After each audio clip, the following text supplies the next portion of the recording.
Deus, produtiva em Tua presença, mais uma noite de conhecimento, mais uma noite de entendimento, Senhor Deus, em nome do Senhor Jesus, Pai, que o Senhor ministre aos nossos corações, que o Senhor nos ensine. Jesus, Tu és o nosso mestre, Tu és o nosso maior professor e modelo de vida. Então nós clamamos, Senhor, que o Senhor nos ensine nessa noite, em nome do Senhor Jesus. Amém, graças a Deus.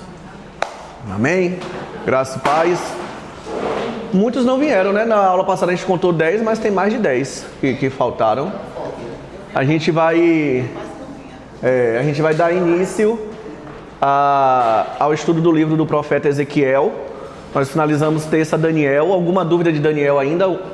Até porque os termos que a gente falou em Daniel, a partir de agora a gente vai entender que você sabe os próximos profetas, né?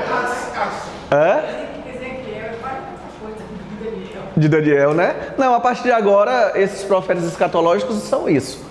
Eu preciso, pelo menos, que você entenda a terminologia básica, né? O que é arrebatamento, o momento do arrebatamento, tribulação, milênio, estado eterno. Esses conceitos precisam estar bem certinhos na cabeça de vocês.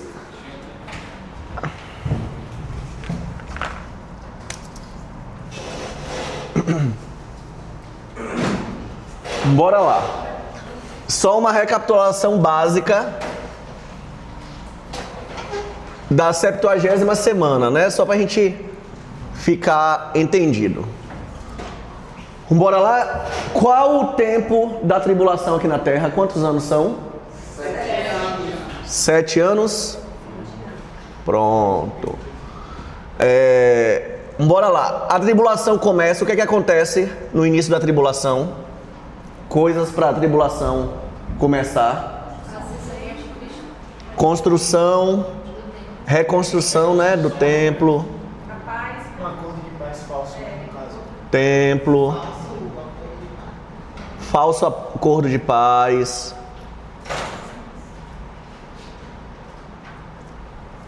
O que mais?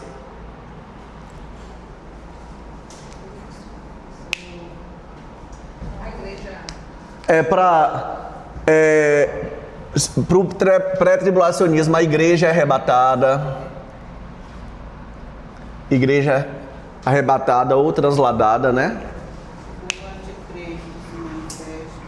O anticristo se manifesta.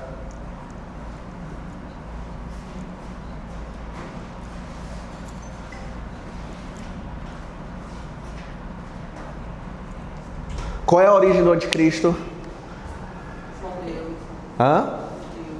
Não. Gentil. O falso profeta é judeu, né? Gentil. De qual império? Romano, né? Deus sabe agora do Império Romano vai ser, mas ele vem do Império Romano. Assim como o Império Romano foi quem se rebelou contra Cristo na primeira vinda, acontecerá novamente na segunda vinda. E aí, consegue achar mais alguma coisa aqui para o início? Bora lá, eu não falei isso, né? No Apocalipse a gente vai falar mais. Mas no momento que a igreja for arrebatada, uma coisa que vai... não é sumir porque ele é onipresente, mas uma forma de ação que vai cessar é a operação do Espírito Santo da forma que hoje acontece. Então, o Espírito Santo no período da graça, no parêntese da igreja, ele regenera, né? Nós nascemos de novo, coisa que no Antigo Testamento não acontecia. Ele habita no cristão, no Filho de Deus. Ele habita no corpo como templo do Espírito Santo, né? Se a igreja vai ser arrebatada, o templo foi arrebatado, o Espírito vai junto. Então não é que ele deixa de estar, porque o Espírito Santo é Deus e Deus é onipresente. Mas volta a ser como era na Antiga Aliança, no Antigo Testamento. O Espírito Santo agia, mas não com habitação, não com permanência. Algumas pessoas eram privilegiadas em experimentar algo dele, basicamente rei, profeta e sacerdote, né? Que ele vinha no momento para que ele profetizasse, fizesse algo e ponto e acabou, né? Não a nível de habitação como É no crente que gera a regeneração, que é o novo nascimento, e a santificação, que é progressiva, né? Vai sendo santificado. Ok? 3 anos e meio, divididos em... 7 anos, dividido em 3 anos e meio e 3 anos e meio. Nessa metade da 70ª semana, né? Que são 7 anos, o que acontece aqui? O acordo de paz é rompido. O que mais? A perseguição da igreja, mas assim não porque o anticristo senta no trono. O anticristo? O anticristo se assenta no trono. Sim. O anticristo, ele se põe no local de adoração, no templo, né? Ele requer adoração, e isso faz o que com os judeus? Ele começa a identificar que realmente eu achei Aham. e aí eles E aí eles vão se rebelar contra o anticristo. Isso. Eles vão se rebelar contra o anticristo. Agora eu tenho uma pergunta. Se a igreja vai ser arrebatada ali, aí fica aquelas pessoas que não são o termo do Espírito Santo. Aí nesse momento dos 3 anos e meio que os judeus acordam, essas pessoas, elas vão ter essa opção, não é opção, mas será que vão ter pessoas assim, poxa, eu me arrependi? Se converter, sim, em todo o tempo. Até antes, desde o início da tribulação. Só que assim, a conversão, como tinha conversão no tempo de Moisés, de Abraão, de Isaac, de Jacó, de Ezequiel, inclusive de Daniel. Então, quem ficou nesse período vai ter uma segunda chance. Sim, mas não vai experimentar a conversão como no período da graça, né? Então, vai converter. Porém, não é conversão como é hoje. Não experimenta a realidade que nós vivemos enquanto igreja. É como o Antigo Testamento. No caso, volta à realidade, né, do povo de Daniel e da cidade santa, né? Lembrando, um parêntese que fecha, né? Depois que acaba a era da igreja, você volta continua, né? Continua. É como se a igreja realmente fosse um parêntese.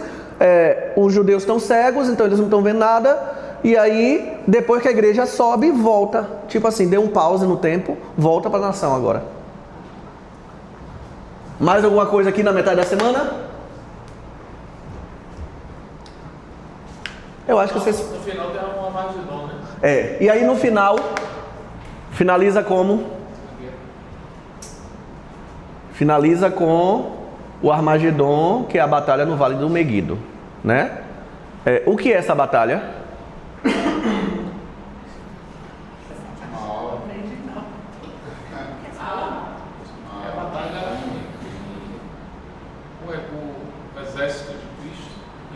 O exército do anticristo provocando o próprio Cristo, né? É uma coligação global. A maioria das nações pró-anticristo, né? Claro que anticristo é o nome que a gente fala, tá? Ele não vai se chamar anticristo. Ele vai se chamar Rafael, Gabriel, algum nome bem bonito. Então, a coligação de nações que estão aliadas ao anticristo, que é a maioria das nações, poucas não vão se alinhar a ele. Muito provavelmente Israel, né? E alguma outra, e essas nações elas vão convocar guerra contra o exército de Cristo, né? E aí lá no Apocalipse a gente vai ver que assim, gasta muito tempo o anticristo arrumando as coisas para nada, porque é muita preparação para num estalar de dedos todo mundo ser derrotado, né? Então pronto, ok, vocês entenderam. Depois disso aqui, depois do Armagedon, finalizou o Armagedon, o que acontece? Antes do milênio,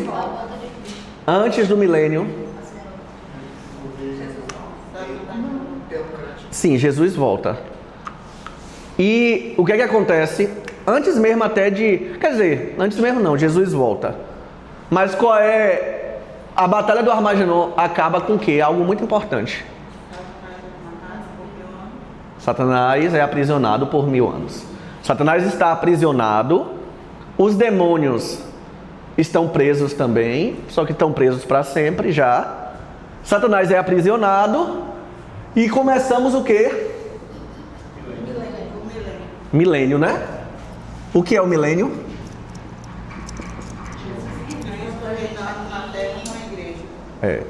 O governo teocrático, né? 1000 anos de governo de Cristo, de Jesus, o próprio, ressurreto aqui na Terra. Aí outra pergunta, aí, as pessoas que ficarem Elas entram. nesse milênio, que não se converteram, que não subiram da igreja, vão ter essa opção de... Não, quem converte na tribulação, todo mundo que não recebeu a marca da besta, porque aí marca da besta a gente já entra no Apocalipse. Quem não receber a marca da besta no final do Armagedon vai permanecer vivo, não vai morrer, né? Pelo exército de Cristo. Então vai permanecer vivo. Esse povo que está vivo, olhando, e eita, todo mundo acabou o diabo, acabou tudo, acabou os demônios, o anticristo acabou. E agora, bem-vindos ao milênio, né? Então, agora Jesus, eu não vou voltar, eu vou permanecer aqui e nós vamos viver agora juntos aqui nesse mundo, né? E aí é 1000 anos para todo esse povo. Quem se arrependeu na tribulação, descrente desviado que tomou vergonha na tribulação, gente que não era nada, mas na tribulação passou a ser, os judeus que agora entendem que Cristo é o Messias, né? Então todo esse pessoal... A gente vai estar lá também. A igreja vai estar na posição já de esposa, né? Independente agora de linha de arrebatamento, que agora já se é pré, meso ou pós, não importa mais, a igreja vai estar já na sua posição de esposa ao lado de Cristo, né? Servindo com Ele durante o milênio. Como os anjos hoje são cooperadores de Deus, ministros de Deus, a igreja vai estar ministrando no milênio, durante todo o milênio. Aí o senhor perguntou o quê? O juízo final é aqui. Aí no final do milênio, você tem o tribunal do grande trono branco. O final do milênio, Satanás é solto por um curto espaço de tempo, como vai dizer lá em Apocalipse. A última tentação acontece, pessoas vão ser tentadas. Assim como no Éden teve a queda, pessoas novamente vão cair, né? Essa é a última oportunidade. Até porque essas pessoas que entraram na tribulação, elas ou entraram no milênio e vêm da tribulação, elas vão passar um tempo com Cristo e elas vão ter agora a oportunidade de provar ou não a sua fé, né? Escolher, né? Se vai realmente pecar. E aí, pós essa última tentação, alguns ainda vão ceder, e aí a derrota final de Satanás com os últimos que ele conseguiu arrebanhar para si. Aí você tem o tribunal do grande trono branco, que é um tribunal para ímpios só. Assim, quando a gente fala dos tribunais, e lá em Apocalipse a gente vai estudar tribunal a tribunal, os tribunais já apontam a condenação. A pessoa que passa pelo trono branco é um tribunal que já é para a morte eterna. O tribunal de Cristo é para galardão. Ok? Então, a igreja não passa pelo trono branco. O trono branco é um tribunal de condenação. O juiz do trono branco é o próprio que salva, né? Aquele texto que fala em 2 Coríntios 5:10, todos nós há de comparecer diante do tribunal de Cristo. Tribunal de Cristo, não o grande trono branco. O tribunal de Cristo é o bema, é o tribunal para galardão. A igreja passa pelo bema, que é esse nome, tribunal de Cristo, né? É o tribunal que galardoa, ou não, né? Que julga obras. Por mais que a gente não seja salvo pelas obras, nossas obras serão julgadas. A gente não precisa delas para ser salvos, mas elas serão a base. A base não, será o material que será julgado no tribunal de Cristo, né? As nossas obras. Uma dúvida. No caso, quando Jesus, no arrebatamento, né? Quem tiver morto e for salvo, Jesus Ressuscita. Vai ressuscitar. E quem não for salvo?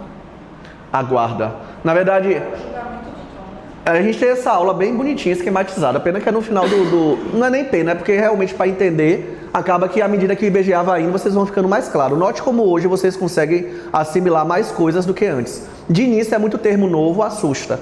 Na medida que você vai assimilando e vendo os novos profetas, né, vocês vão ver parábolas de Cristo, aí as coisas vão ficando mais claras na mente. Aí quando chega no Apocalipse está tudo mais entendido. Mas quem morre sem Cristo já vai para o inferno. É só lembrar de Lázaro e o rico, que por mais que alguns títulos, né, os títulos não são inspirados, tá? Os títulos que tem na sua Bíblia, eles não são inspirados, eles são da edição. E aí alguns títulos errados vai ter lá a parábola de Lázaro e o rico. Não é uma parábola porque cita nome. A partir do momento que tem um nome não pode ser uma parábola. Então foi um acontecimento, Lázaro e o rico. O rico morreu, ele foi imediatamente para o inferno ou Sheol, né? Então quem morre sem Cristo já está no inferno. Quem morre com Cristo na antiga aliança ia para aquilo que é chamado de seio de Abraão. Na nova aliança descansa em Cristo, né? Quem está no inferno, que já é um momento de tortura, pós trono branco vai cair no lago de fogo, porque aí depois do trono branco aqui, Satanás, né, os condenados, os demônios e a morte, todos vão de cair no lago de fogo. Ou seja, o inferno só é a antessala, é a sala de espera do lago de fogo. É ruim, é péssimo, é horrível, é pior do que qualquer coisa aqui desse mundo, porém, contudo, todavia, vai piorar mais ainda, né? A temperatura vai subir, porque o inferno vai cair no lago de fogo. Então aquilo que era ruim, que já está ruim, né, para quem já morreu condenado, piora. Mas os salvos, eles ressuscitam para o arrebatamento. A ordem é primeira ressurreição e o arrebatamento junto. E quem morreu, só tira essa dúvida porque eu ainda não...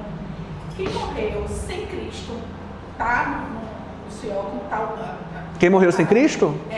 Já está passando por uma tortura ou está dormindo?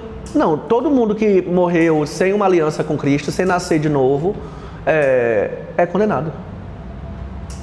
É a condenação. Qualquer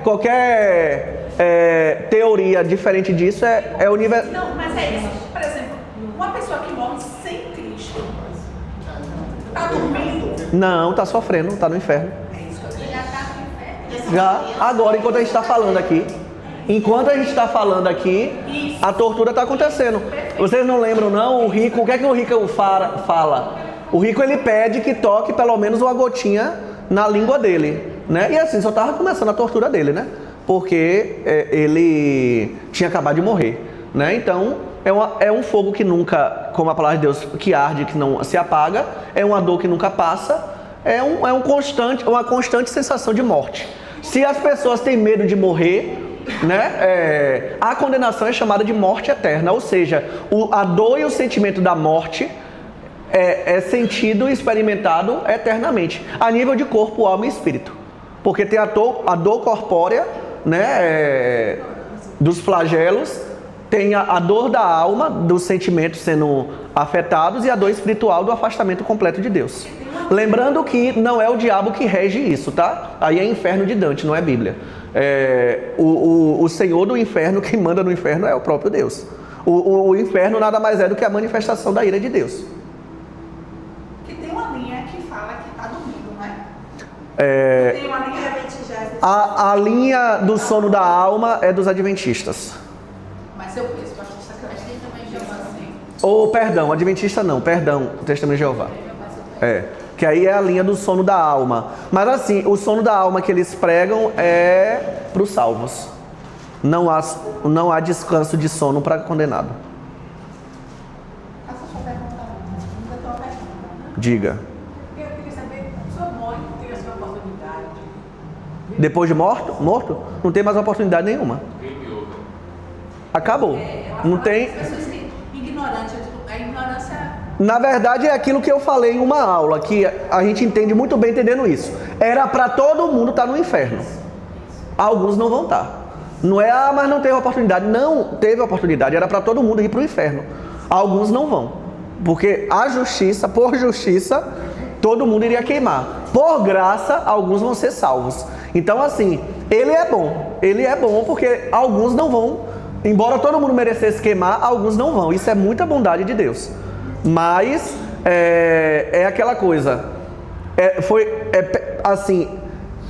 Esse pensamento que, vamos lá, não somos Deus. O problema quando de muitas crises que tem teológicas é porque a gente começa a querer entender como a mente de Deus entende e a gente nunca vai entender, né? Então nós não estamos na mente de Deus para saber por que, como. Nós não somos oniscientes.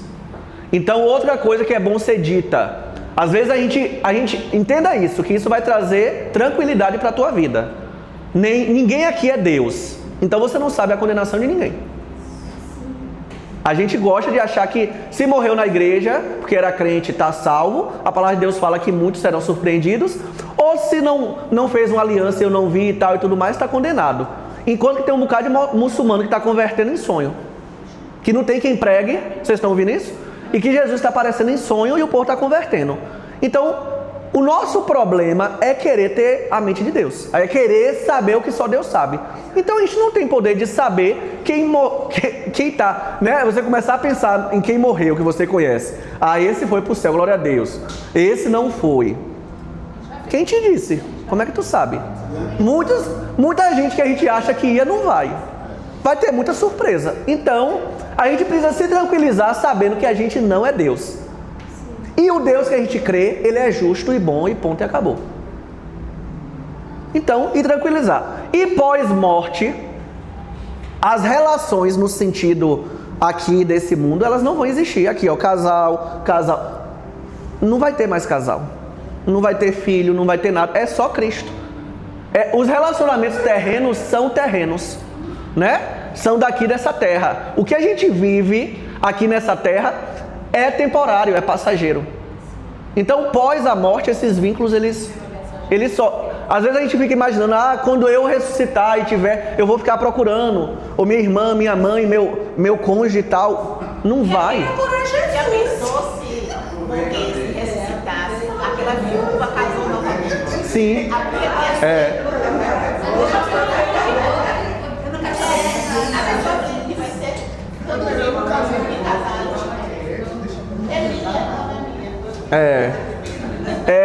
Sim. Eu sempre, até hoje, né, sempre acreditei que, assim, considerando para Eclesiastes 9, que diz, ora, peraí que eu estou chamando, para o que acompanha com todos os vivos a esperança, porque é melhor o cão vivo do que o leão morto, porque os vivos sabem que onde morrer, mas os mortos não sabem coisa alguma, nem tampouco eles têm jamais a recompensa, mas a sua memória fica entregue ao esquecimento. Então, eu entendi isso como uma verdade absoluta até a volta de Cristo, que somente no momento do julgamento é que iria para o inferno ou não. Repete, por favor. Eu escutei o início do texto, depois eu escutei o louvor lá de cima. Eu escutei o início, aí eu estava concordando, aí eu comecei a pensar a música. Então, aqui, ó. Porque os vivos sabem que é onde morrer, mas os mortos não sabem coisa nenhuma, nem tampouco eles têm jamais a recompensa, mas a sua memória fica entregue ao esquecimento. Eclesiastes 9. Não, a memória deles fica entregue ao esquecimento. Porém, a consciência não. Quando fala memória, você tá entrando no nível relacional. Bora lá, a gente tem... É isso que ele diz depois. Até o seu amor, o seu ódio, a sua inveja já pereceram e já não tem parte alguma deste século. Isso. Nem coisa alguma do que se fez debaixo do sol. Aí, ó, por isso que é importante ler completamente, né? Não, mas eu conheço ele bem, mas assim, eu me prendi muito a isso no sentido de entender que nesse momento do pós-morte, a mente já... Não, a memória aqui nesse mundo, a memória aqui nesse mundo, ela rompe. Esse é excelente para você ler para espírita. A memória nesse mundo, a memória aqui nesse mundo, ela encerra, né? Mas não a memória da pessoa. A memória desse mundo encerra, mas da pessoa não. E aí é aquela coisa, né? A gente precisa construir uma doutrina com base em várias passagens. E Rico e Lázaro é uma delas, né? De consciência, a transfiguração, aparecimento de Abraão, né? De Moisés e de Elias, né? Conscientes. Então, os momentos que existe uma total consciência, né, deles. Eu não entendi a memória aqui desse mundo encerra e a da gente não, como assim? Não, a memória nesse mundo, tipo, a sua memória nesse mundo, ela não existe mais. Você não tem mais. Memória fala de rememorar. Você não tem mais o que. Não, isso aqui você nesse mundo apagou. O que vai continuar são os sentimentos das pessoas por você. Mas você nesse mundo, você não tem mais memória aqui. Você não vai criar mais memórias. Você não vai viver mais memórias. O que passa nesse mundo não influencia mais tua vida. Porque fala que isso encerrou. Como anjos, né? Os anjos são seres assexuados, né? Depois da ressurreição. Depois da ressurreição. Quando fala como anjos, não é porque a gente vai ter asa. É porque a gente é semelhante a anjos no sentido do assexuado. Conseguiu?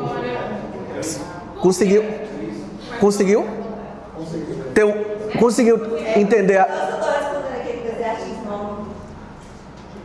Se não vai ter mais memória, por que o rico lembrou dos irmãos? Não é que não vai ter mais memória, não é que a memória é apagada, mas a memória nesse mundo, ela encerrou. Eu morri. Então, a partir do momento que eu morro, eu não tenho mais memória sendo criada nesse mundo. A minha memória para esse mundo encerrou. A minha memória, a partir do início... Não, a morte não é o fim. Uma coisa que a gente tem que entender, a morte não é o fim. Independente da pessoa ser salva ou não. Continua. Porém, a partir do momento que eu morro, eu não tenho mais memória, não do meu passado, mas não há uma continuidade de construção de memória minha nesse mundo. Ou seja, a minha memória para esse mundo acabou.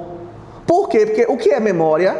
É você viver e você vai guardando na cachola o que você está vivendo. Como eu não estou mais nesse mundo, nem me comunico com ele, nem nada após morte, então a minha memória encerrou para esse mundo. Não que o que eu tenho armazenado do passado encerrou. Mas assim, para esse mundo, para aqui agora, não existe mais memória de Guto. O mundo vai seguir, vai acontecer coisas, mas isso não vai mais influenciar a minha memória, porque eu não estou mais aqui. Então encerra a atuação da minha memória para esse mundo. O que foi vivido está lá na cachola. Para quem é condenado, isso vai assolar por toda a eternidade. Mas para quem é salvo, inclusive, eu não sei como, mas vai ter um filtro de memórias. Porque tem memórias nossas que são dolorosas e não vai ter choro, não vai ter isso e tal. Então vai ter, no glorificar, vai ter alguma coisa que vai selecionar memórias, né? Que vão permanecer e outras não. Até porque você vai se reconhecer. Porque no corpo glorificado, o teu corpo tem a ver com o que você tem aí agora. Né? Cor de cabelo, tom de pele, olho. Quando Jesus ressuscita, todo mundo olha e sabe que é Jesus. Ele não ressuscitou diferente. Então você vai ressuscitar com essa aparência. Só que sem efeitos de pecados. A gente só envelhece por causa do pecado. Então, tudo que a gente tem a nível o que doença causou na gente de limitação e tal, tudo isso vai ser removido. Então seremos como Adão e Eva lá no Éden, jovens eternos, né? O nosso corpo vai ser esse corpo num padrão de juventude eterna, sem nenhuma sequela de doença nem de nada que a gente pode ter tido, né? Uma coisa é certa, cicatrizes vão existir. Jesus, ele ressuscita com os buracos na mão, né? Então nós teremos marcas de coisas que foram dolorosas na terra, mas que serão memoriais eternos, né? Para que servirão essas marcas, essas cicatrizes? Para que eternamente a gente glorifique que nenhuma dor que esse mundo nos causou foi suficiente de nos privar de Cristo, né? Pastor, a gente aprende que você tem que aceitar Jesus, né? Venha aceitar Jesus, tomar decisão. Ao mesmo tempo, as pessoas dizem que quem convence é o Espírito. Sim. Né? Aí fica essa linha, tipo, como se fosse um choque, né? Ou você vai aceitar Jesus, ou você tem que responder ao toque do Espírito. E aí eu fico entendendo que em Efésios capítulo 1, versículo 11, fala que nele fomos também escolhidos, tendo sido predestinados, conforme o plano daquele que criou absolutamente tudo de acordo com o propósito da sua própria vontade. Aí eu fico meio que na dúvida. Eu não sei se a gente vai dar esse assunto aí. Não vai dar, porque aí é teologia sistemática, não é bíblica. Não é que Não é bíblica. é bíblica. Mas na teologia você tem dois blocos maiores, que é a sistemática, que sistematiza, e aí está a soteriologia, e nela você vai ter as doutrinas de entendimento, se é tudo predestinado ou se é livre-arbítrio. Eu só queria me aproximar do que mais possa ser a lógica daquilo que a gente pode seguir. Em tudo a gente precisa buscar, quando tem essas divergências, em tudo a gente precisa buscar um equilíbrio. Buscar equilíbrio. Né? Assim, se a pessoa não morreu com Cristo, e aí você entende que quem nos escolhe primeiro é Ele. E aí, então Deus não escolheu aquela pessoa, tá entendendo? E assim, mais uma vez, a mesma coisa que eu falei pra irmã, o que aí precisa trazer calma, quando a gente fica com a alma agitada, é porque a gente quer entender. Sim, eu entendo, mas assim, o que deixa a gente agitado é justamente a gente querer entender o que somente Deus entende. Inclusive, se é Ele que escolhe tudo. É isso. Não tem nada a ver. Eu não tenho que entender isso, entendeu? É Ele que escolhe. Se é Ele que escolhe, é Ele que escolhe. Quem sou eu, criatura, para querer entender a mente de um Criador, o porquê, como, onde e qual critério Ele usa para escolher? E são essas questões mesmo que na teologia as pessoas entram em crise, e quando você vai ver, em todas elas é porque você quer entender Deus. A teologia é um ensino, é um estudo, na verdade, sobre a palavra de Deus, sobre a revelação do que Deus revelou sobre ele. Tem muito mais. A Bíblia é a revelação de Deus para nós, Cristo é a revelação completa de Deus para nós, plena para nós, né? Mas a gente não tem como compreendê-lo completamente. Ele é Deus, a gente é criatura. Nós somos criatura, Ele é criador. Gente, a nossa mente é inferior até dos demônios. A palavra de Deus fala que nós fomos feitos abaixo dos anjos. Ou seja, até demônio consegue pensar melhor que a gente. E a gente quer entender Deus. A gente não consegue acompanhar a velocidade de pensamento de anjo e de demônio. A gente quer acompanhar de Deus.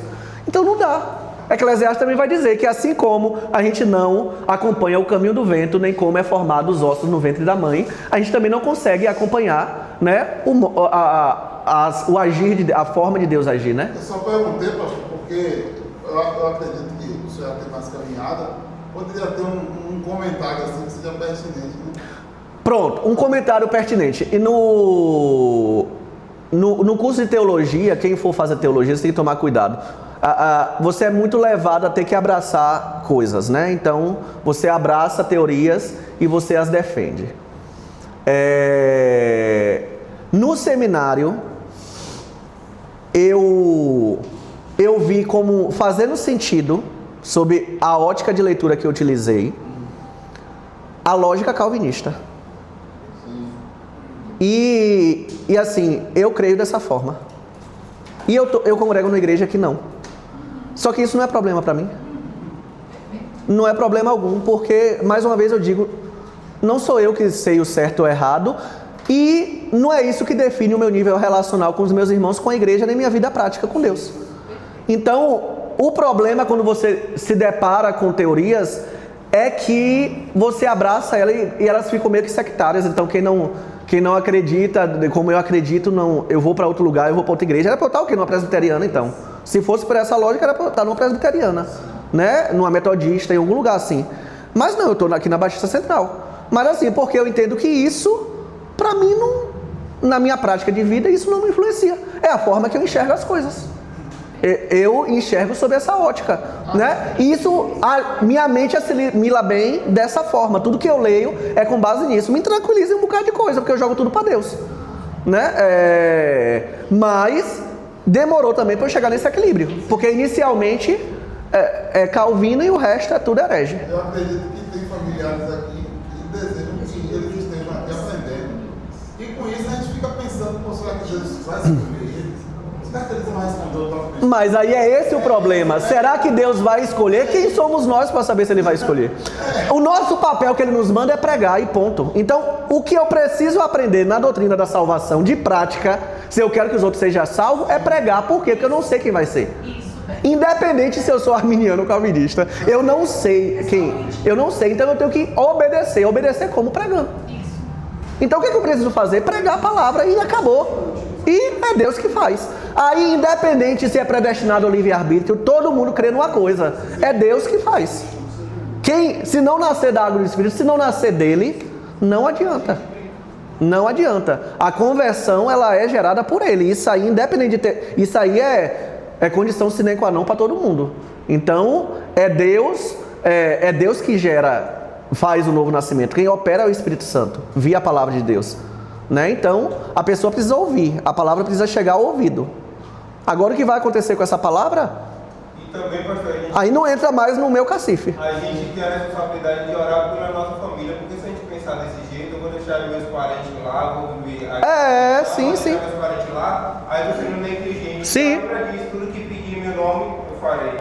E também a Bíblia fala, se você estiver na palavra e a palavra estiver em você, tudo que você pedir será feito. Só por esse versículo aí a gente já consegue salvar muita gente, né? Digamos assim. Mas isso não foi no contexto do discípulo ali, não? Essa fala? Oi? Não foi no contexto Não, isso daí... No momento histórico ali que estava passando. Mas ele falou tudo.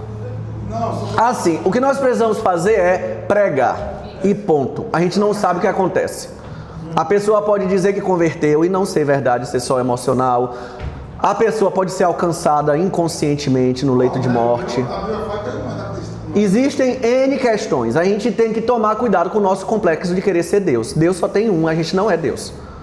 Então a gente faz a nossa parte, ponto. Você fez sua parte, amém. A gente tem que fazer a nossa parte e acabou. Isso é um equilíbrio que você tem que buscar e dar trabalho. Sim, dá trabalho, porque na verdade tudo que é novo, existe uma tendência da gente dar mais atenção. Uma coisa nova na sua casa, né? Um brinquedo novo da criança, uma roupa nova e tal. Então ela ocupa um lugar meio que de primazia. O novo chama atenção.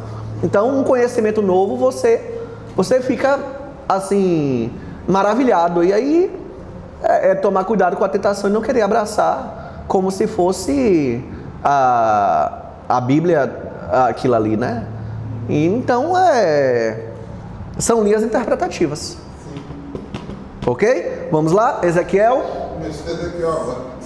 Não, a gente tinha que fazer essa... Até porque assim, ó, gente, eu vou passar para vocês Ezequiel e Zacarias. Ambos vão falar dos mesmos tópicos. Vai ter milênio, vai ter Armagedon. Só que assim, Daniel foram 200 slides, eu não vou repetir tudo de novo. Então, por isso que eu preciso sentir se vocês entenderam de fato o básico, porque tem coisas agora que é para eu citar. Eu não vou ficar explicando de novo o que é um milênio, o que é um arrebatamento, ou então você precisa entender. Daniel é mais denso para você entender, porque nos próximos livros a coisa fica mais fluida. É entender que isso é milênio e ponto, acabou, eu sei o que é milênio, né? Então acaba que a partir de agora, por entender alguns momentos, né, escatológicos, que a coisa fica mais fluida na sua leitura, né? Você começa a entender onde é que aquilo se coloca. Inclusive, boa parte de Ezequiel é milênio. Você vai ler, você vai achar diferentão, mas está descrevendo o milênio, como é que vai ser. Mas bora começar ele.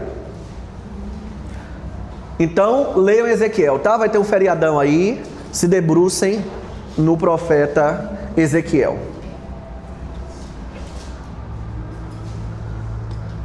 Ele foi escrito pelo próprio profeta Ezequiel na Babilônia por volta de 570 a.C. Eu já falei um pouco de Ezequiel, ele era amigo de Daniel. Amigo não. Ele era contemporâneo de mesma idade, inclusive, né? Eles tinham a mesma idade, Daniel e Ezequiel têm a mesma idade. Os profetas contemporâneos, né? Jeremias, Daniel e Ezequiel, eles são contemporâneos, eles são da mesma época. Jeremias é mais velho que Daniel e Ezequiel. Daniel e Ezequiel têm a mesma idade, embora Daniel tem 7 anos mais de ministério profético iniciado do que Ezequiel. E Daniel também tem mais tempo de profecia do que o profeta Ezequiel, até porque a Bíblia não fala a finalização do ministério do profeta Ezequiel. E você vai ter 23 anos de profecia de Ezequiel, enquanto que Daniel, você tem uns 80, né? Você tem 70, 80 anos de profecia. Daniel profetiza da adolescência até a terceira idade. Hã? Dos 17 anos. Registrado ainda mais longínquo, né? Daniel? Sim. Sim. Já Ezequiel, ele tem um ministério grande, porém quando se compara com Daniel, que é um ministério imenso, né, acaba que é meio que um terço do ministério de Daniel, né? Eles se conheciam, a gente não sabe se eram amigos, mas se conhecia. Por quê? Porque no livro de Ezequiel você vai ver Ezequiel citando Daniel 2 vezes. Se ele cita, é porque ele sabia que existia. Sendo que os dois estavam na Babilônia. Então se ele cita, é porque ele sabia que existia lá de Israel, de ser vizinho, conhecido, parente de alguém, né? De saber da existência dele. Não tinha como saber da existência das profecias babilônicas, né? Embora Daniel fosse famoso na Babilônia, mas provavelmente eles já tinham tido um contato antes da deportação. Sendo que Daniel, ele chega primeiro na Babilônia e ele vai diretamente para a corte do rei Nabucodonosor. Ezequiel vai na segunda leva, 7 anos depois, 7 a 8 anos depois. Só que ele vai na segunda leva, a primeira leva que é dos intelectuais. Botaram Ezequiel na leva da plebe, né? Do povão. Então, enquanto que Daniel está lá na corte do rei, Ezequiel profetiza no meio do povo, né? No meio dos escravos, no meio dos servos, no meio dos agricultores. Isso. O nome Ezequiel significa Deus fortalece, não aparece em nenhum outro lugar do Antigo Testamento. O livro de Ezequiel faz parte da subdivisão chamada Profetas Maiores, né? Essa subdivisão é nossa, né? Da Bíblia cristã. Da Bíblia cristã não, a divisão cristã, né? Que aí vai dividir o Antigo Testamento em Pentateuco, Lei ou Torá. Aí vem na sequência os históricos, poéticos, profetas maiores, profetas menores.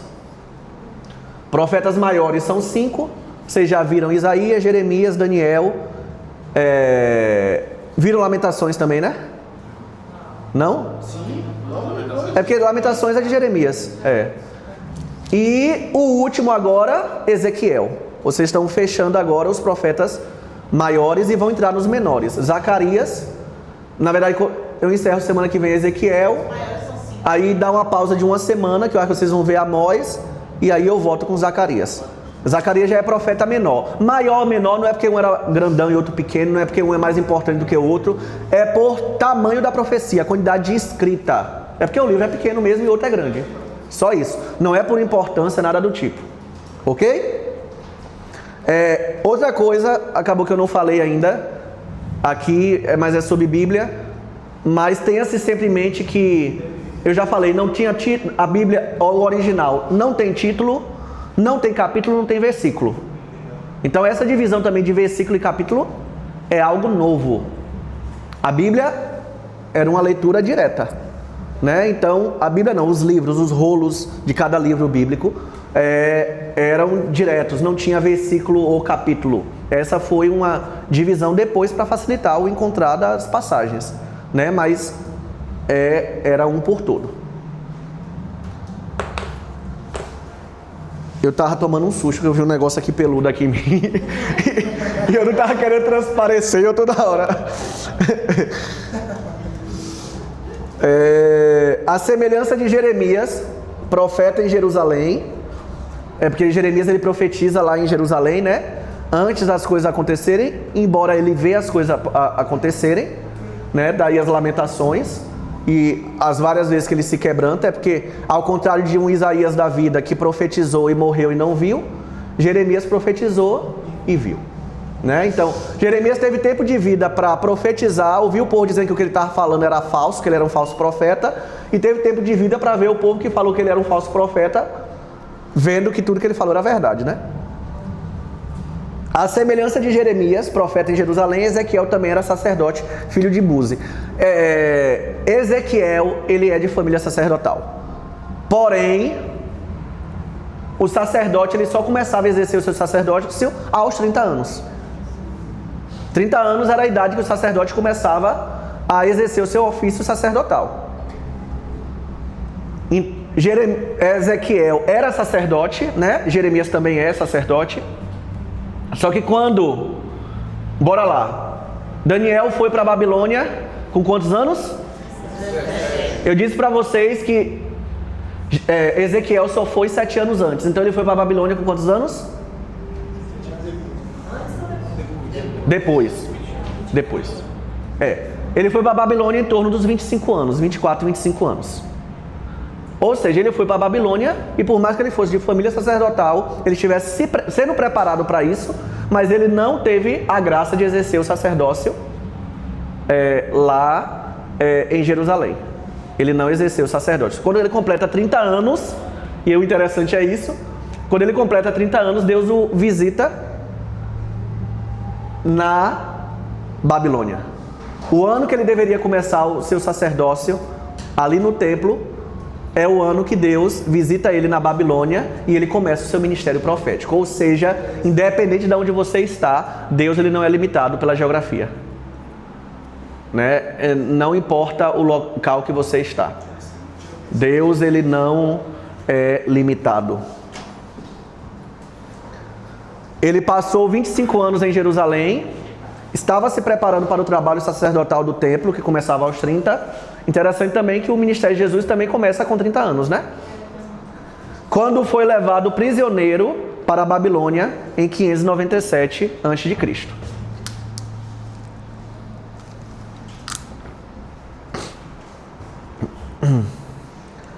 Passou o resto da sua vida entre os exilados na Mesopotâmia, junto ao rio Quebar. Não era no palácio não, era realmente na periferia da Babilônia que Ezequiel ele estava.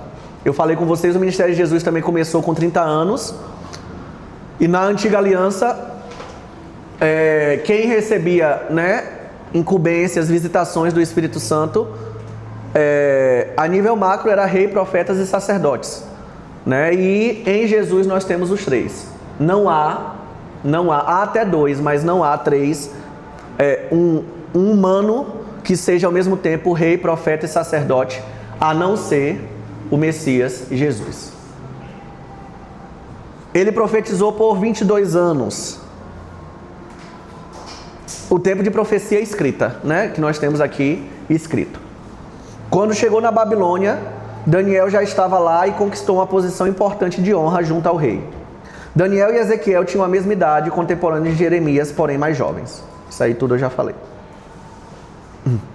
Utilizando parábolas, sinais e símbolos, Ezequiel anuncia a palavra profética do Senhor aos exilados da Babilônia, mostrando que o julgamento atual de Deus sobre os seus será seguido por um futuro promissor.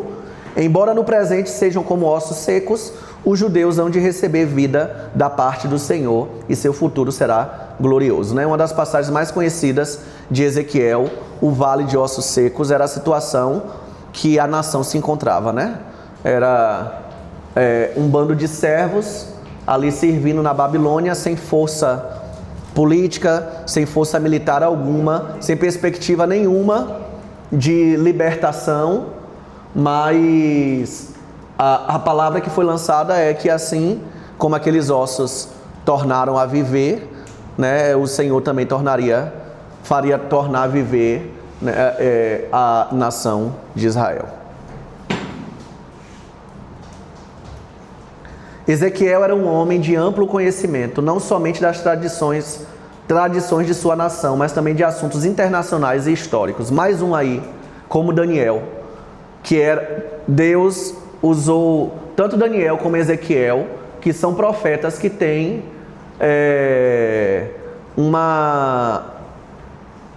um amplo currículo de conhecimento. Né? Às vezes na negligência a gente fala, não, mas Deus não precisa disso para me usar. Realmente Deus ele não precisa nem de você, não precisa nem de mim, Deus não precisa de ninguém para usar. Mas a Bíblia nos mostra que Deus ele vai usar os instrumentos que cada um tem. Então ele usou Paulo, né, para o maior evangelista bíblico, né, para missionário, para ele pregar. Paulo pregou em 3 continentes. E era um homem de bem conhecimento. Daniel, vocês acabaram de ver tudo que Deus trouxe para Daniel. Então assim, Daniel teve um bocado de visão, né? Daniel viu um bocado de coisas, seres, animais, coisa que não tinha nem Israel, ele viu. Agora imagina se Daniel não fosse estudado. Apareceu o quê? Um bode, apareceu um urso. Tem urso em Israel? Não tem, gente. Aonde é que você viu que tem urso em Israel? Israel não tem urso. Mas Daniel interpretou um sonho que tinha um urso.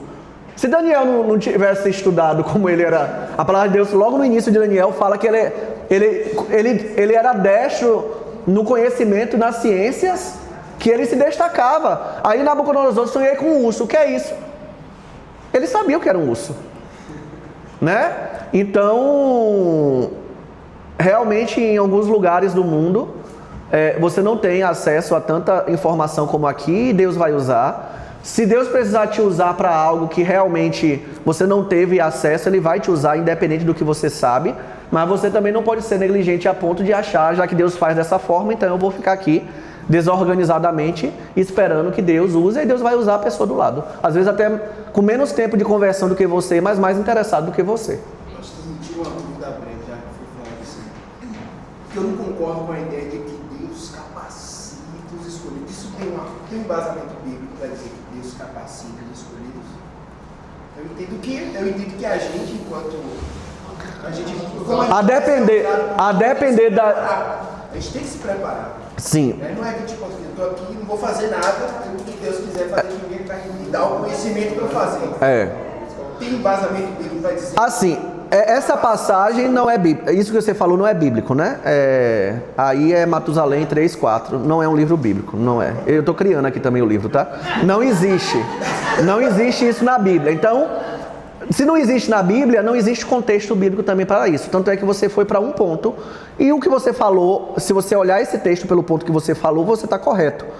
Mas se você olhar agora, porque você foi para o passado da pessoa, mas se você olhar para o futuro, inclusive hoje, assim, Deus me chamou, com 14 anos eu entendi o meu chamado pastoral. Mas assim, quem me deu palavra de conhecimento, palavra de sabedoria, discernimento foi Deus.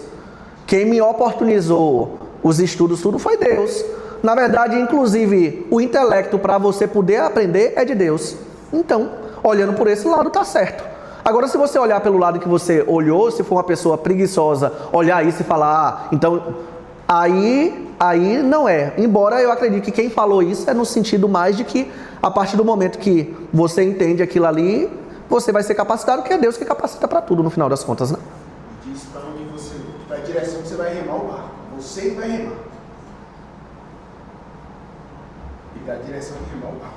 Sim, a gente é responsável, mas ele que rema. É porque eu sou muito da visão de que a gente está com um volante de brinquedo na mão, achando que está abafando e fazendo tudo certo, mas na verdade a gente só é a criança no banco de trás que está dirigindo a ele. Então o desejo da música vem dele. É aquela frase de Lutero, né? Não sei se é de Lutero ou de Calvino. Tudo aquilo que você vê de bom em mim é Cristo, o que você vê de ruim sou eu mesmo. Então, é tudo ele, é sempre ele. Não descartando sua fala, Paulo focando na coisa. E aí é o equilíbrio que você precisa entender. Entendendo que tudo é dele, você não pode cruzar os braços. Mas, o que você fizer conquistar, foi tudo ele. Se você cruza os braços, a tua preguiça, a tua indisciplina,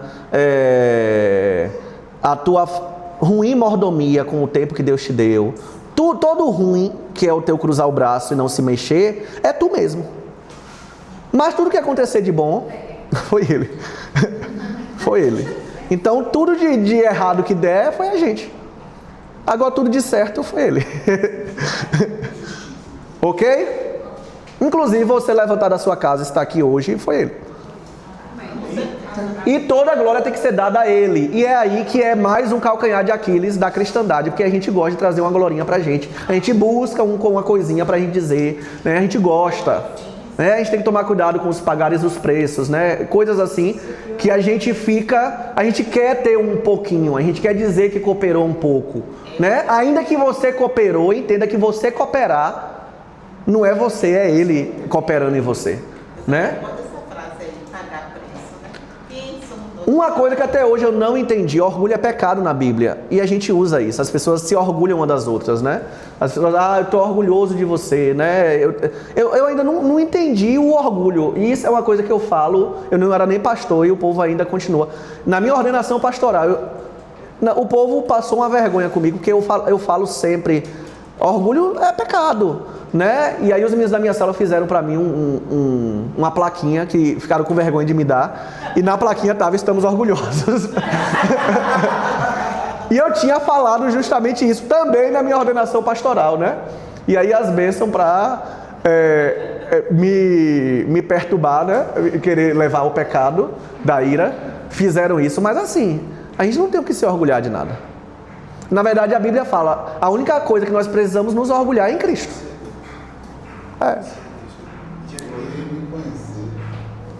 Então é se orgulhar em Cristo. O que é se orgulhar em Cristo? É tu olhar para Ele e falar, rapaz, eu falei, né, a gente tá na época, né, pascual, Ele morreu por mim, Ele morreu, quem sou eu e tal, se orgulhe nisso. Quem é Cristo, meu Deus? Quem é Cristo, gente? Se tu fosse amigo, sei lá, do presidente dos Estados Unidos, do presidente de Israel, eu sou amigo, tá tendo guerra em Israel, mas eu sou amigo do... Seria interessante. Eu posso mandar um WhatsApp aqui, pro embaixador de Israel. E aí, como é que tá a guerra aí? E aí, tá bom mesmo? Não, porque eu quero ir para Israel. Aí, tá tudo tranquilo para eu comprar as passagens? É meu amigo, legal. Mas aquele que é nosso Senhor, Salvador, e que nos permite, inclusive, de entrar num relacionamento de amizade com Ele, é o único Deus que existe no mundo. Quer se orgulhar? Se orgulhe nele. O meu amigo é tudo isso. O meu Salvador é tudo isso. Aí é se orgulhar nele, não é nem você. Você está se orgulhando nele. Você está olhando para ele e falando, uau, ele é tudo isso. Então Ezequiel tinha entendimento. Gente, vocês vão ler Ezequiel, tiveram algumas vivências de Ezequiel que foram tão cabulosas que, inclusive duas que foram bem assim, diferentonas, que alguns vão até julgar Ezequiel como achando que ele tinha alguns problemas mentais. Mas não é problemas mentais não, foram experiências mesmo com Deus e elas foram muito diferentes, sim. Mas gera até um estranhamento, tamanha novidade, né? Diferenciação que foram essas experiências de Ezequiel. Sua familiaridade com tópicos gerais de cultura, desde a construção de navios até a literatura, é igualmente espantosa. Ele tinha capacidade de compreender questões de amplo alcance. Uma coisa, se você for pensar pela lógica humana, inclusive, pela teoria, né, a primeira leva de cativos para a Babilônia foram os intelectuais. Ezequiel, aconteceu o que com ele que ele não estava nessa leva? Porque era para Ezequiel estar na primeira leva. Aonde Ezequiel está, né? Quem ele era para ele ter ido junto com Daniel. Mas em tudo você vê a soberania, a provisão de Deus, né? Tinha que ter um Ezequiel em meio aos pobres, em meio aos necessitados, em meio aos escravos, ali junto ao rio Quebar, para profetizar eles, né? Então Deus organiza tudo, por mais que a lógica de Nabucodonosor eu preciso levar a nata intelectual logo de cara, esqueceu Ezequiel. Não é que Nabucodonosor esqueceu Ezequiel, é que Deus separou Ezequiel para o tempo dele. E assim é conosco também. Eu sempre falo isso, eu falo isso muito em gabinete, às vezes as pessoas, outro mal nosso, querer se comparar, né? A gente escuta testemunhos, é bom escutar testemunhos, a gente glorifica a Deus pelo que Deus fez na vida do outro, porém, testemunho não doutrina.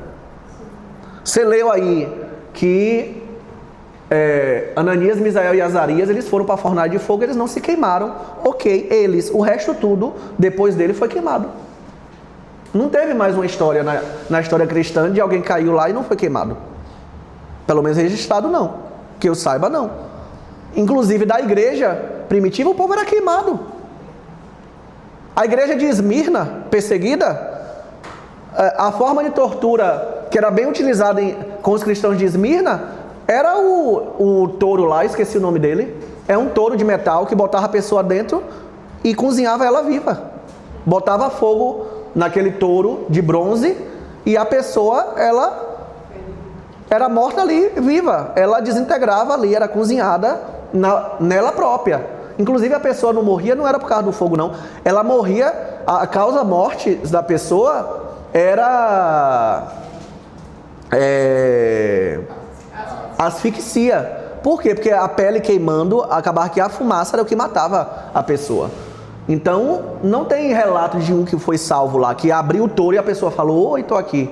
Não, morreu todo mundo. Então, assim, a gente escuta testemunhos para glorificar a Deus no que Deus fez no outro, porém não doutrina a minha vida. Eu escutar é tremendo. Ah, Deus curou o cego. Amém. Mas isso não quer dizer que Deus vai curar todo cego. Nem se eu sou cego, então Deus tem que me curar. Porque senão vai a comparação. Porque Deus curou ele e a mim não. Porque ele é Deus e ele que sabe. Ele é Deus e ele é Deus. A sorte nossa é que ele não é desaforado. Porque as nossas perguntas são muito comparativas, né? A gente quer se colocar numa posição igual a ele. A gente quer aconselhá-lo, a gente quer explicar como deve fazer, quando deve fazer, de que forma. A gente, né? Eu tenho um filho de 2 anos. E às vezes eu falo, bora comer, eu não vou comer agora. Eu falo, mas você não é você que escolhe. Não é você que sabe se é para comer agora, você tem que comer agora, você vai comer agora. Mas assim, eu pro meu filho não tem nem 4 décadas de diferença. E Deus pra gente? E a gente quer dizer, ah, não vou comer agora. Ah, não, deixa pra depois. Ah, não, dessa forma não. Ah, Senhor, acelera isso aí. Né? É pior do que pronto, Davi, meu filho. Ah, ontem não. Foi terça-feira, né? Que vocês viram ele correndo aqui. Aí Camila tava tirando umas fotos com ele, Dia das Mães. Aí veio aqui pra igreja. Aí Camila tava com a chave do carro. Aí na hora que a gente saiu daqui, aí Camila falou, tu vai querer dirigir? Porque ela que tava dirigindo. Antes de eu responder, Davi falou, vou. Mas é assim que a gente faz com Deus. É esse papel patético que a gente faz com Deus. Né? A gente quer dizer para Deus coisas que a gente quem somos nós, né? Aí eu acho que Deus faz a mesma coisa que a gente acabou de fazer, né? Porque Ele nos conhece.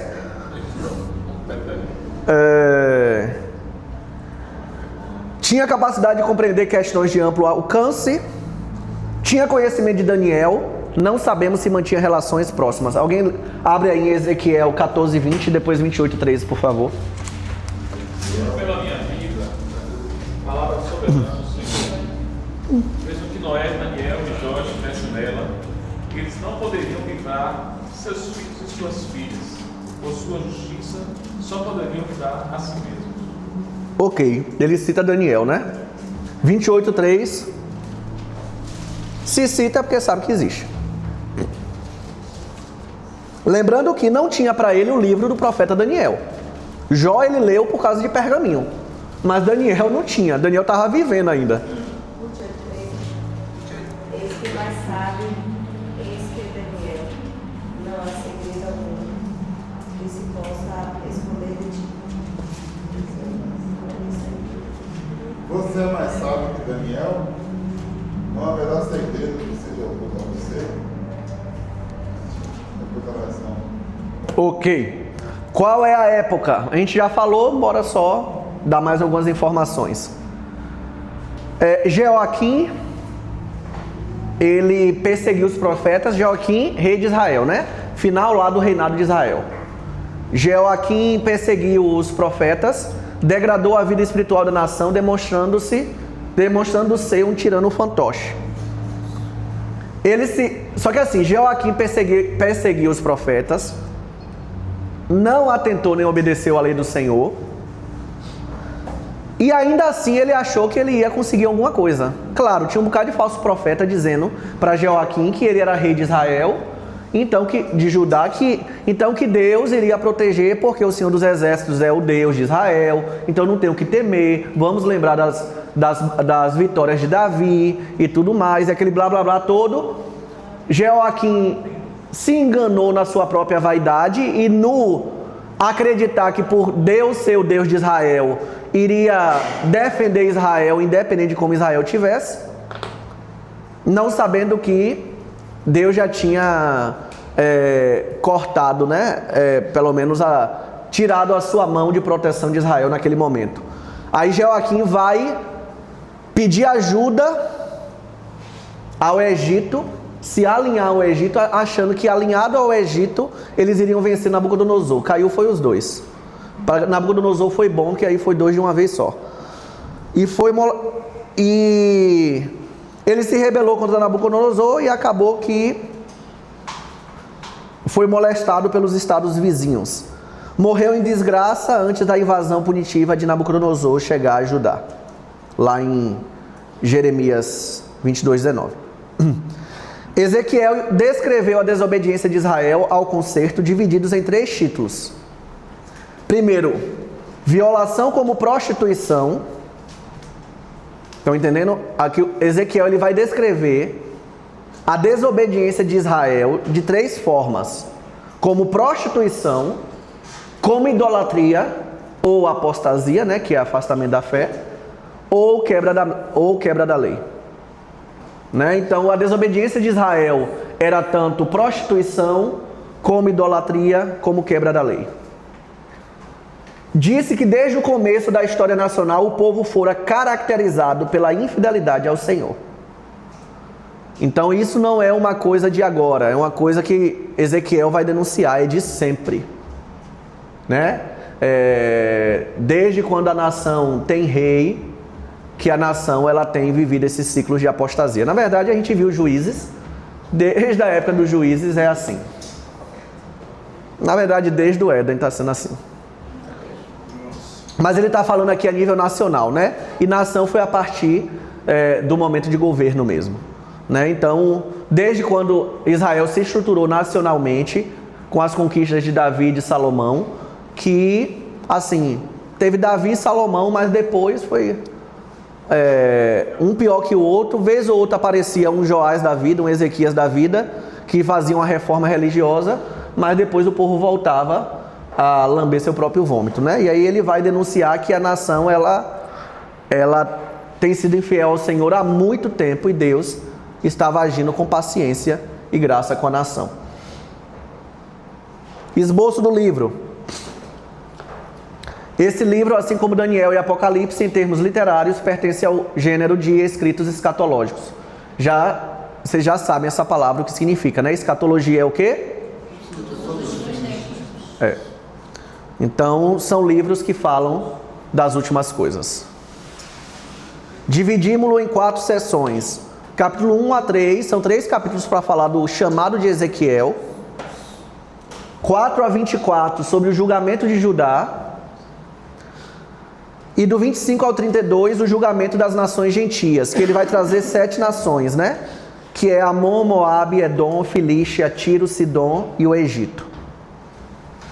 E por fim, do 33 ao 48, a restauração de Israel. Ezequiel é um livro longo.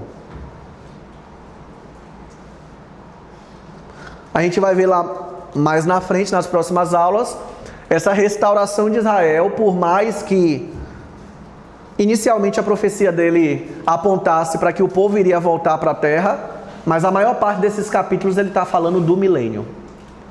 E aí é aquilo que eu falei para vocês, a partir de agora a gente tem que ter uma ótica de leitura. Você vai ler coisas nos profetas que você vai falar, isso nunca teve na nação. Tem coisa que você não vai saber se teve ou não teve, porque você... eu não morei lá, eu não conheço a história, eu não sei se isso já aconteceu. Mas tem coisa que é óbvia. Como lá era óbvio para Daniel, você lê nas 70 semanas que ia acabar a iniquidade. Não precisa você ter vivido lá, aqui, em qualquer lugar, ou ter tantos anos para você saber que a iniquidade nunca acabou no mundo, desde quando o mundo é mundo. Vai acabar. Então você vai ver coisas que Ezequiel vai falar de acontecimento na nação que nunca aconteceu. Por quê? Porque o ambiente de cumprimento dessas profecias é o milênio. No milênio, todas as profecias para Israel elas se cumprem. Todas as alianças de Deus com Israel se cumprem. E aí quando a gente fala de aliança, você tem a aliança base, né? Básica, basilar, que é com Abraão. Deus prometeu para Abraão filho, terra e bênção. E de Abraão, filho, terra e bênção, você vai potencializar essas alianças. Quando fala de terra, potencializa em Deuteronômio, na aliança palestina, que tem os limites da terra. Em filho, potencializa lá em Davi, que é a aliança davídica, que é a promessa que um descendente de Davi estaria no trono eternamente, e bênção na nova aliança, que inclusive a gente vai ver em Ezequiel, Jeremias fala na nova aliança, onde o Senhor iria colocar um novo coração.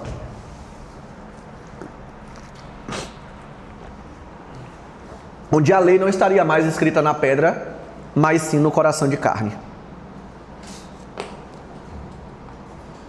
Então, no milênio, somente no milênio, Israel vai ter todo o território prometido por Deus para ele. Vai ter um descendente de Davi no trono. E assim, depois de tanta dispersão, diásporas, nós só temos hoje um único judeu vivo, que a gente tem uma genealogia intacta, que a gente pode dizer que ele é descendente direto de Davi. Quem é esse judeu? Jesus Cristo. Aí você vai ver para que serve genealogia. E por que de genealogia, né?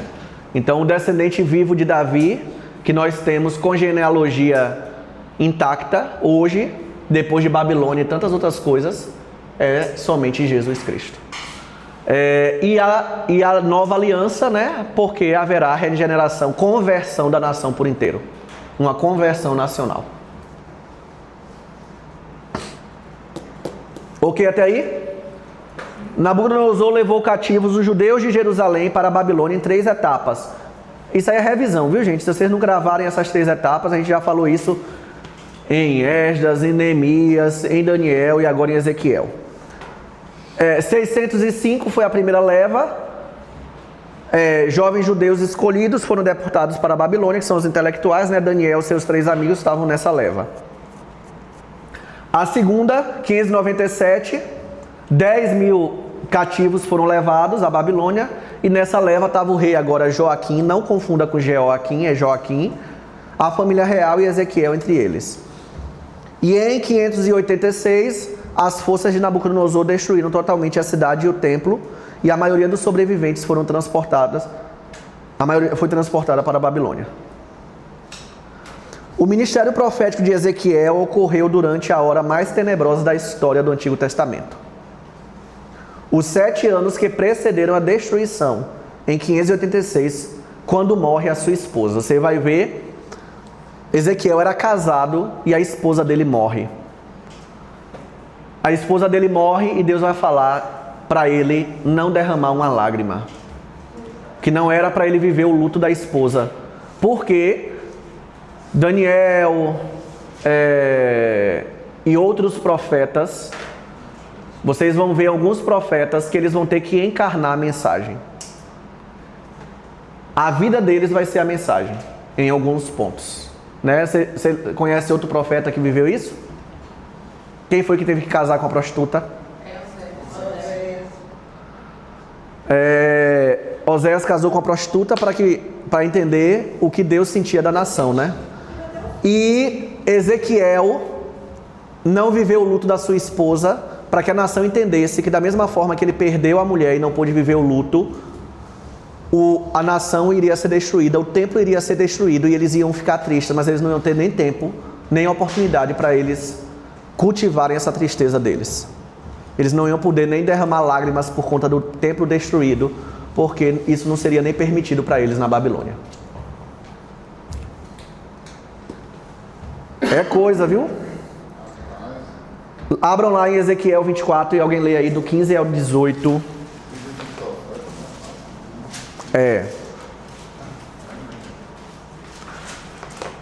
Vida de profeta é cabeça na bandeja, né? Quem é hoje que está disponível para botar a cabeça na bandeja? Por falar que João Batista foi o último profeta, não existe mais profeta na terra. Oi? João Batista foi o último profeta. Não, né? 24, 15 a 18. Veio a mim esta palavra do Senhor: Filho do homem, com um único golpe estou para tirar de você o prazer de seus olhos. Contudo, não lamente nem chore, nem derrame nenhuma lágrima. Não permita que ninguém ouça o seu gemer. Não plateie pelos mortos. Mantenha apertado seu turbante e as sandálias nos pés. Não cubra o rosto, nem coma a comida costumeira dos prateadores. Assim, falei de manhã ao povo, e à tarde minha mulher morreu. No dia seguinte, fiz o que me havia sido ordenado. Misericórdia. Olha, nós casados, né? A mulher de Ezequiel é o prazer dos olhos de Ezequiel. Ó, dá uma pregação isso aí, né? Nossas esposas são o prazer dos nossos olhos, né? E o prazer dos olhos de Ezequiel, ou seja, Daniel perdeu o prazer dos seus olhos e ele não pôde derramar uma lágrima. Ezequiel. O livro provavelmente se encerra, né? Cerca de 570 antes de Cristo. Conteúdo do livro.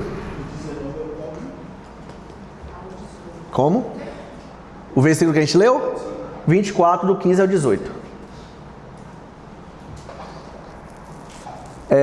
Conteúdo do livro. A santidade e a transcendência de Deus. Deus é santo, o pecado é uma afronta à sua santidade e deve ser julgado. Israel é uma nação rebelde, porém o exílio tem o propósito de produzir uma nação purificada. Abram aí em Ezequiel 6:8. Vamos ler os versículos.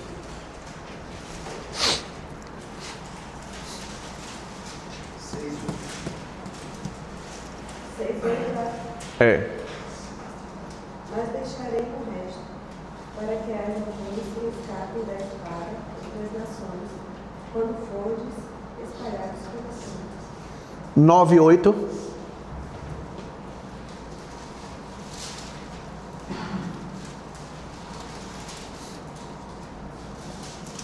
Capítulo 9, versículo 8. Enquanto isso eu fiquei sozinho.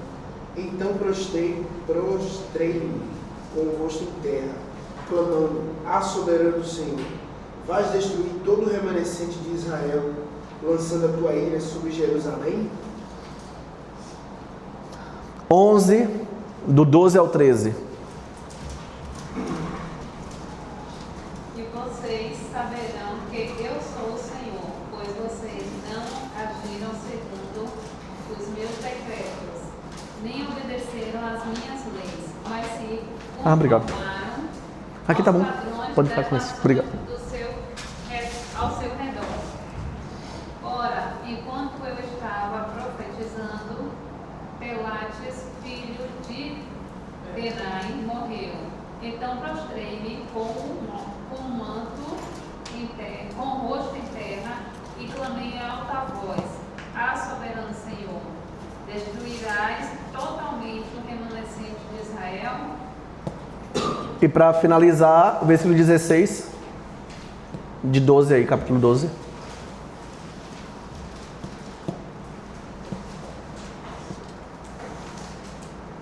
Mas pouparei uns poucos deles na espada, da fome e da peste, para que, nas nações onde forem, contem todas as suas práticas repugnantes. Então saberão que eu sou o Senhor. Amém. Graça e misericórdia. O que é graça? E o que é misericórdia?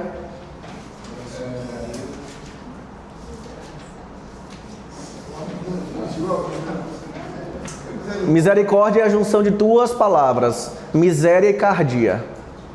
Misericórdia é sentir a miséria do outro no seu coração. Misericórdia é você conseguir sentir a dor do outro. Graça e misericórdia pode ser a mesma coisa? Não. Porque tem versão na Bíblia que tem a palavra graça. Aquela na Salmo 39, né?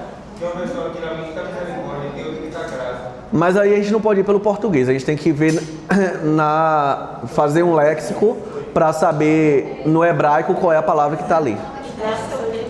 Graça é favor não merecido. A junção de duas palavras? Misérios, que é miséria, e cardia, todo mundo sabe, é coração, né? Então quando Jesus, filho de Davi, tem misericórdia de mim, o que é que aquele homem estava pedindo? Jesus, sente a minha miséria. Não existe Deus que consiga sentir a miséria ao ponto que o nosso Deus ele pode sentir. Ele pode sentir a nossa miséria não somente porque Ele foi o nosso Criador, mas também como Ele passou por todas as misérias. Então Ele sente também, Ele sabe, Ele conhece a miséria porque Ele também sentiu na pele. Ele se permitiu sentir o que a sua criatura sente a nível de miséria. Então não há invenção de mente humana de Deus que tenha o que Jesus tem. Graça e misericórdia de Deus. O julgamento de Deus sobre Judá não frustra o seu propósito quanto à eleição de Israel. Eles voltarão à sua terra. Deus estará novamente entre eles e dará ao seu povo um coração novo e um espírito novo. Ezequiel 36, 24 a 28. Vamos lá ler? Maravilhosa leitura. Tomar-vos-ei de entre as nações e vos entregarei de todos os países e vos trarei para a vossa terra. Então aspergirei, 36. Então aspergirei água pura sobre vós e ficareis purificados de todas as vossas imundícias, de todos os vossos ídolos, vos purificarei. Dar-vos-eis coração novo e porei dentro de vós um espírito novo. Tirarei de vós o coração de pedra e vos darei coração de carne. Porei dentro de vós o meu espírito e farei que andeis nos meus estatutos, guardeis os meus juízos e os observeis. Habitareis na terra que eu dei a vossos pais, vós sereis o meu povo e eu serei o vosso Deus. Amém. Amém. 24 a 28. E eu serei o seu Deus e vocês serão o meu povo. Né? Soberania de Deus. Deus dirige as nações e o destino não só de Israel, mas também de todas as demais nações. Aí você vai ter do capítulo 25 a 32 isso aí. As palavras que Deus proferiu através do profeta se cumprirão. A responsabilidade individual. O exílio tinha acontecido em parte como resultado da culpa acumulada por gerações de israelitas que tinham se rebelado contra Deus e sua lei. Mesmo que a culpa tenha uma dimensão corporativa, Ezequiel enfatizou as consequências individuais da desobediência e da transgressão. Então, o pecado nacional colocou todo mundo no mesmo barco, mas também tinha os pecados individuais.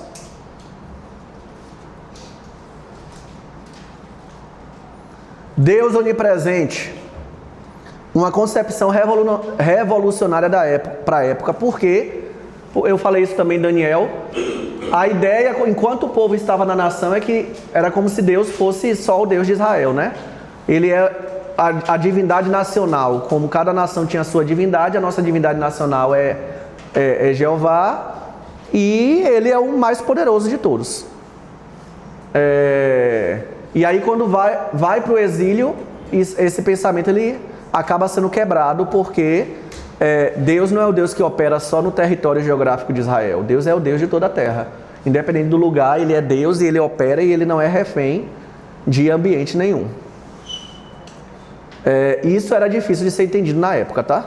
A gente lê, a gente entende porque a gente já entende, mas para a época isso era meio complicado de se entender. Sim. Justamente. Deus mostra que o povo, embora distante da sua terra e do templo, poderia cultuá-lo em qualquer lugar. Ezequiel 11:16. Portanto, dize, assim diz o Senhor Deus, embora os tenha mandado para longe entre as nações e os tenha espalhado pelas terras, eu lhes servirei de santuário por um pouco de tempo nas terras para onde foram. Amém. Cristologia do livro. O que é cristologia? É a área da teologia sistemática que estuda Cristo, né?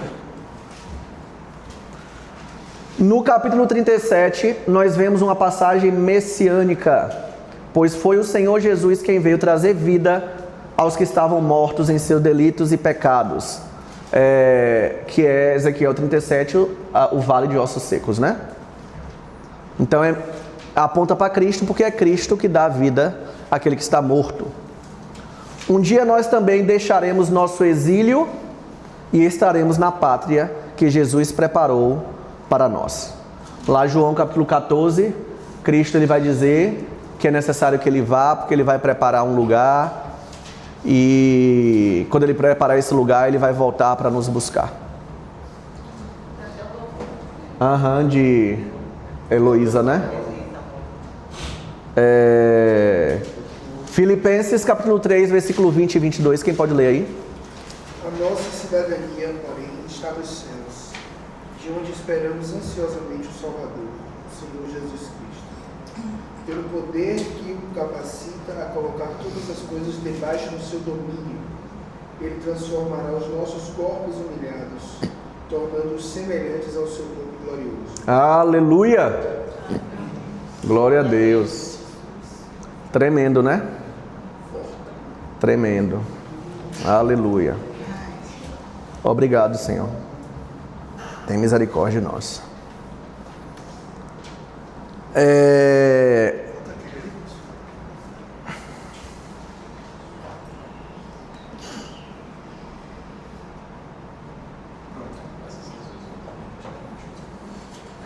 Hoje a gente vai até Ezequiel capítulo 1, que é a visão de Ezequiel da glória e do trono de Deus.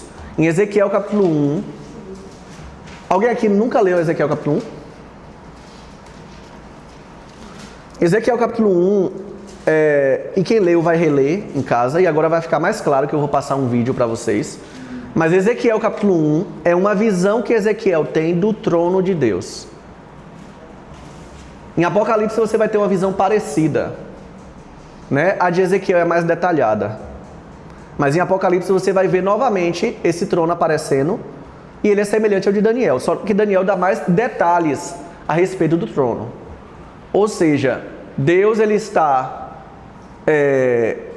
em um determinado lugar em glória, e há um trono, né? Ou seja, o que Ezequiel vai mostrar para a gente é uma visão.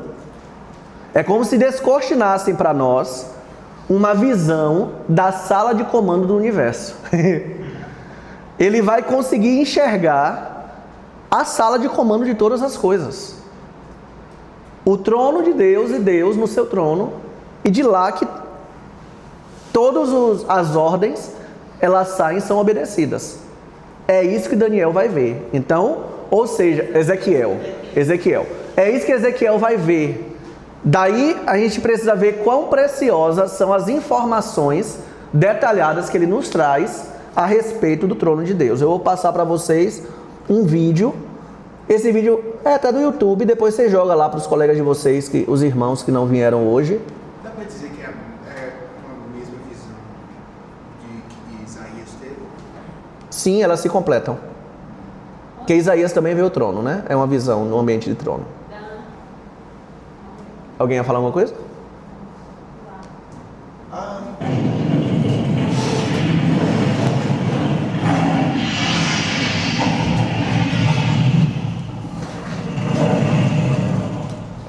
Ezequiel. Quem dorme assistindo o vídeo, fica em pé, viu? Era o 5º dia do 4º mês do 30º ano, e eu estava entre os exilados, junto ao rio Quebar.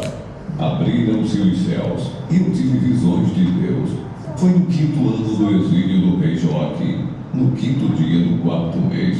A palavra do Senhor veio ao sacerdote Ezequiel, filho de Buzi, junto ao rio Quebar, na terra dos caldeus. Ali a mão do Senhor esteve sobre ele. Olhei e vi uma tempestade que vinha do norte, uma nuvem imensa, com relâmpagos e faíscas, e cercada por uma luz brilhante. O centro do fogo parecia metal reluzente, e no meio do fogo havia 4 vultos que pareciam seres viventes. Na aparência tinham forma de homem, mas cada um deles tinha 4 rostos e 4 asas. Suas pernas eram retas, seus pés eram como os de um bezerro e reluziam como bronze polido. Debaixo de suas asas, dos 4 lados, tinham mãos humanas. Os 4 tinham rostos e asas, e as suas asas encostavam umas nas outras. Quando se moviam, andavam para frente e não se viravam. Quanto à aparência dos seus rostos, os 4 tinham o rosto de homem, rosto de leão no lado direito, o rosto de boi no lado esquerdo e rosto de águia. Assim eram os seus rostos, suas asas estavam estendidas para cima. Cada um deles tinha duas asas que se encostavam na de outro ser vivente, de um lado e do outro, e duas asas que cobriam os seus corpos. Cada um deles ia sempre para a frente. Para onde quer que fosse o Espírito, eles iam, e não se viravam quando se moviam. Os seres viventes pareciam carvão aceso, eram como tochas. O fogo ia de um lado ao outro, entre os seres viventes, e do fogo saíam relâmpagos e faíscas. Os seres viventes iam e vinham como relâmpagos. Enquanto eu olhava para eles, vi uma roda ao lado de cada um deles, diante dos seus 4 rostos. Esta era a aparência das rodas e a sua estrutura. Reluziam como brilho, e as 4 tinham aparência semelhante. Cada roda parecia estar entroçada na outra. Quando se moviam, seguiam as 4 direções dos 4 rostos, e não se viravam enquanto iam. Seus aros eram altos e impressionantes, e estavam cheios de olhos ao redor. Quando os seres viventes se moviam, as rodas ao seu lado se moviam, e quando se elevavam no chão, as rodas também se elevavam. Para onde quer que o Espírito fosse, os seres viventes iam, e as rodas os seguiam, porque o mesmo Espírito estava nelas. Quando os seres viventes se moviam, elas também se moviam. Quando eles ficavam imóveis, elas também ficavam. E quando os seres viventes se elevavam no chão, as rodas também se elevavam com eles, porque o mesmo Espírito deles estava nelas. Acima das cabeças dos seres viventes estava o que parecia uma abóbora, reluzente como gelo e impressionante. Debaixo dela, cada ser vivente estendia 2 asas, ao que lhe estava mais próximo, e com as outras 2 asas cobria o corpo. Ouvi o ruído de suas asas quando voou. Parecia o ruído de muitas águas. Parecia a voz do Todo-Poderoso. Era um ruído estrondoso, como de um exército. Quando paravam, fechavam as asas. Então veio uma voz de cima da abóbora, sobre as suas cabeças, enquanto eles ficavam de asas fechadas. Assim da abóbora sobre as suas cabeças, havia o que parecia um trono de safira, e bem no alto, sobre o trono, havia uma figura que parecia um homem. A parte de cima do que parecia ser a cintura dele, vi que parecia metal brilhante, como que cheia de fogo, e que a parte de baixo parecia fogo, e uma luz brilhante o cercava, tal como a aparência do arco-íris nas nuvens de um dia chuvoso. Assim era o resplendor ao seu redor. Essa era a aparência da figura da glória do Senhor. Quando a vi, prostrei-me com o rosto em terra e ouvi a voz de alguém falando. Nova ordem mundial. O que você sabe sobre esse assunto? Enquanto o mundo vive momentos de grande tensão e guerras e fome. Ezequiel, capítulo 7. Veio a mim esta palavra do Senhor. Filho do homem, assim diz o soberano Senhor à nação de Israel.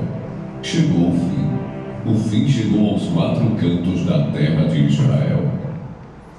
Conseguiram visualizar melhor? É que quando você lê, é bem diferentão, porque os querubins, eles têm 4 cabeças, eles têm pata de, parecendo de boi, de carneiro, né?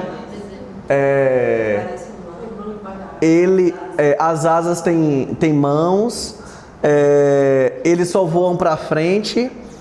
E aí primeiro ele fala que ele viu os seres viventes, depois ele vê rodas, né? E rodas dentro de rodas, e elas não param de girar. Então a roda maior com rodas menores dentro, até que fica claro para nós que o que ele está vendo é a base do trono de Deus. Tem o trono, a base. Então a base do trono de Deus, ela funciona com rodas, né? Com ciclos.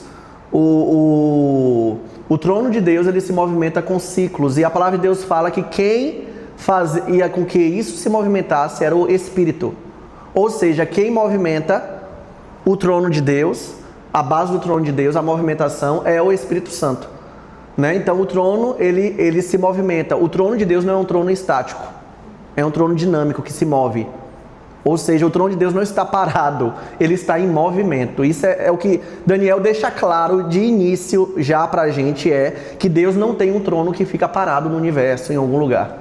O trono de Deus está em movimento e são movimentos cíclicos, são movimentos como rodas que giram, né, debaixo da ordenança do Espírito Santo.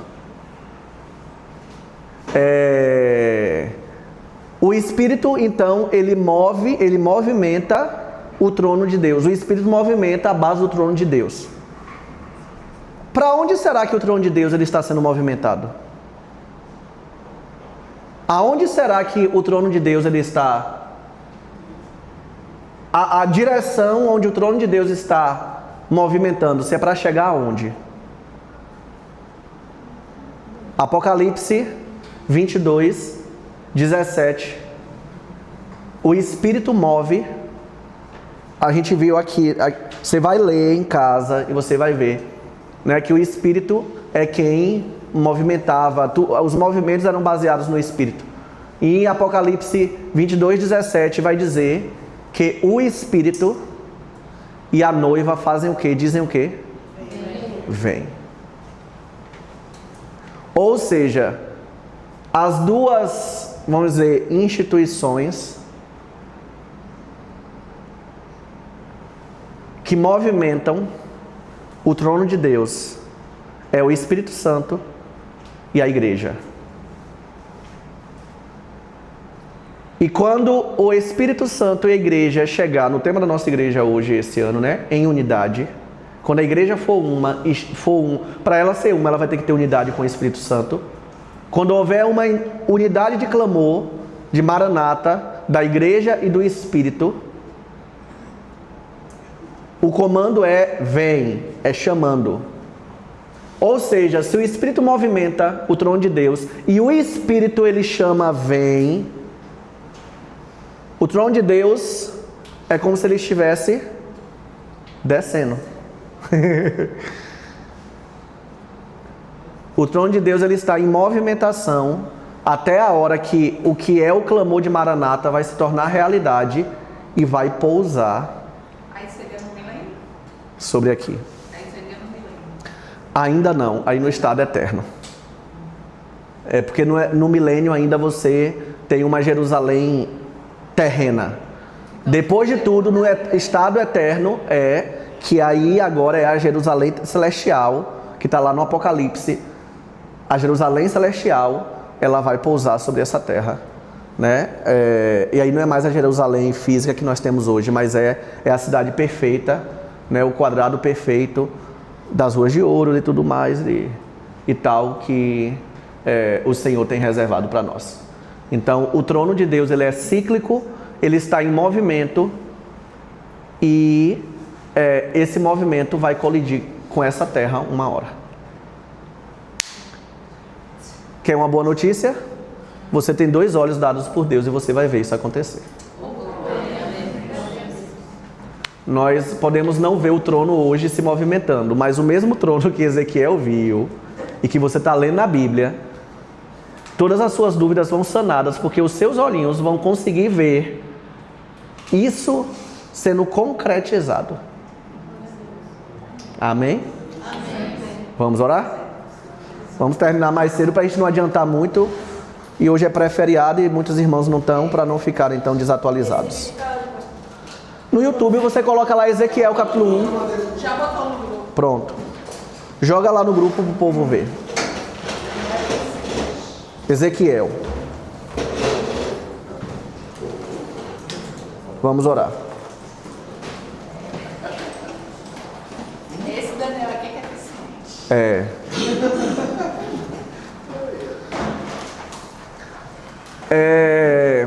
Estamos no final de semana, né? De Páscoa.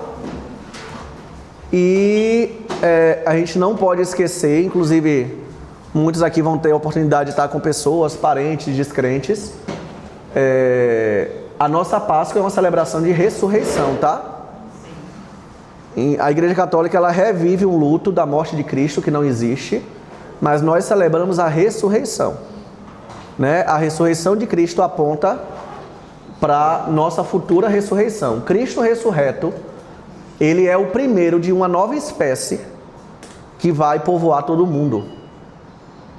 O Cristo ressurreto, hoje nós somos homo sapiens sapiens, pecadores, mas Cristo ressurreto é o primeiro de uma nova espécie que em breve vai ser a única espécie que vai existir no mundo, que vai ser daqueles que são glorificados por Deus. E que a gente venha relembrar, né, dessa ressurreição, do poder da ressurreição de Cristo nos ambientes que o Senhor nos permitir estar durante esse final de semana. Tá certo? Teve alguém que falou, foi a irmã ali de espírita. Os espíritas se dizem inclusive cristãos, mas não tem como, cada um fala o que quer, mas não tem como conceber Cristo com espiritismo. Por mais que queira deixar bonitinho, mas nós estamos em Páscoa, nós falamos de um Cristo que morreu, e porque ele morreu pelos nossos pecados, para que ele seja o nosso Senhor e Salvador. Não tem como você dizer que acredita em Cristo e que você acredita em reencarnação, porque Cristo é graça, reencarnação é mérito. Para o espírita, são as sequências de reencarnações e atos de caridade que vão elevar o seu chakra e que uma hora você vai ser um anjo, um espírito de luz, ajudando pessoas, assim como para ele Jesus também é um espírito de luz. Então, o que é que tem a ver a morte de Cristo na cruz com ressurreição? Cristo morreu, então para que se havia ressurreição? Ou seja, decida se você crê em ressurreição ou você crê em Cristo. Porque Cristo morreu para que de uma vez... em reencarnação. Cristo, ele morreu para que de uma vez por todas e para sempre você fosse para Deus exclusivamente por ele. Não há mérito nosso nenhum. Não há mérito, nem são os nossos atos de caridade que geram alguma coisa. Na verdade, nossos atos de caridade são frutos do que já aconteceu. Mas a nossa salvação, ela só acontece porque Cristo pagou o preço. Ele pagou o preço, não é a gente que vai pagar preço em ciclos reencarnatórios. Então, não tem nada a ver espiritismo com cristianismo. Embora, claro, o diabo não é burro, então aí diz que tem a ver, mas não tem nada a ver. Se tem algo que exclui Cristo, é o espiritismo. Ele nega totalmente a obra de Cristo na cruz, né? É abominável isso, né? Ele nega tudo, né? Porque a morte de Cristo não foi porque ele quis. Não, ele morreu para pagar o preço. O preço foi ele que pagou. Amém? Amém. Obrigado, Pai, por essa noite. Obrigado, Senhor Deus, pela Tua palavra. Obrigado, Senhor Deus, pela Tua graça e misericórdia. Obrigado por Tua palavra nos alcançar. Que o Senhor, que o Teu Espírito Santo prepare o nosso coração, Senhor Deus, como uma boa terra, para que sempre, Senhor Deus, que as Tuas sementes sejam lançadas, que elas venham brotar e chegar até frutificar. Nos ajude, Senhor Deus, a viver uma vida aqui nessa terra que Te agrade. Nos perdoe pelos nossos pecados e falhas. E nos aperfeiçoe, Senhor, em Cristo, Senhor Deus, para que a gente venha progredir em nome do Senhor Jesus, Pai. Nos dê sabedoria, Senhor Deus, conhecimento e sabedoria, Senhor Deus, para passar a mensagem, o Teu Evangelho, a Tua palavra, Senhor Deus, de uma forma, Senhor Deus, que transmita, Senhor Deus, a clareza que o Senhor quis passar. Que não seja, Senhor Deus, um simples conhecimento humano, que não seja simplesmente uma letra morta, mas que seja uma palavra carregada de vida, em nome do Senhor Jesus. Leva cada um em paz até suas casas, guarda os irmãos que estão viajando, ou que vão viajar, que o Senhor os leve em paz, que o Senhor os traga em paz, e que tenhamos um final de semana abençoado, que o Senhor nos dê graça e sabedoria e amor, Senhor Deus, para conseguir comunicar a mensagem do Teu Evangelho para as pessoas, Senhor Deus, que cruzarem, Senhor Deus, esse feriado em nossas vidas, em nome do Senhor Jesus. Amém, graças a Deus. Amém? Deus abençoe até terça, se Deus quiser.